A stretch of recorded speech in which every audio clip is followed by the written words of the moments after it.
Hi there, I'm Margaret Houston. I'm a principal librarian at the Mitchell Library in Glasgow, and I'd love to share my experience or our experience running Chatterbooks clubs and to give you some hints and tips looking forward to the first ever Chatterbooks week organised by the Reading Agency.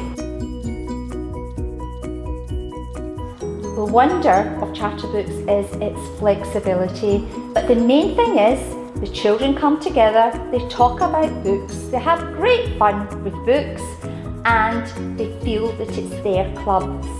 Chatterbooks' core age range is 8 to 12 years, but again, there's more and more flexibility with the programme, and children from about 5 years right up to early secondary can participate. In Glasgow, we run Chatterbooks in schools and we run them in libraries. And this can happen at lunchtime, after school, or at the weekends. And also, we make great use of this A3 Chatterbooks scrapbook. It's a great plan to record or stick in all the good work the children have done during the club, all the artwork they've created, maybe the poems they've written. And once you do sign up to run a Chatterbooks group, you will receive in your leaders or organisers pack this wonderful handbook.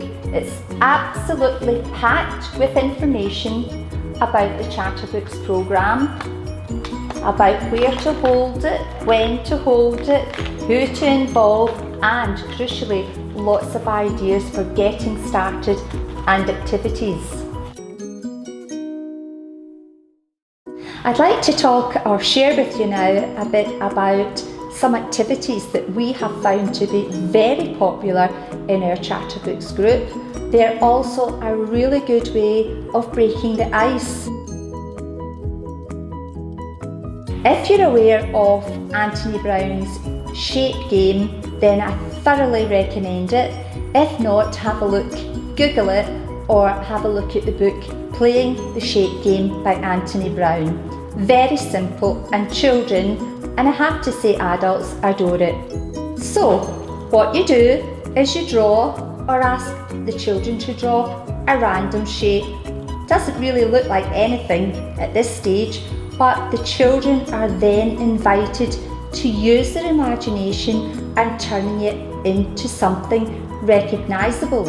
So imagine we are having a Chatterbooks session all around the activity pack, fantastical creatures. How could this become a fantastical creature? Here's one I made earlier.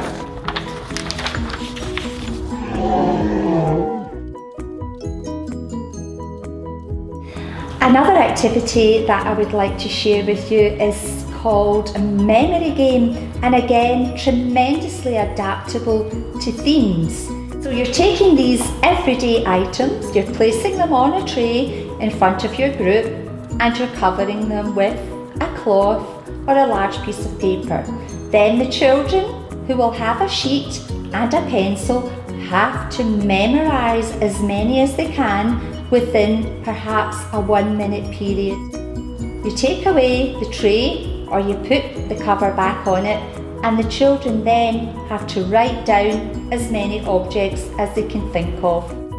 We could have a furry friends, as that's an activity pack. Themed memory game, where you simply collect lots of little toys and place them on the tray.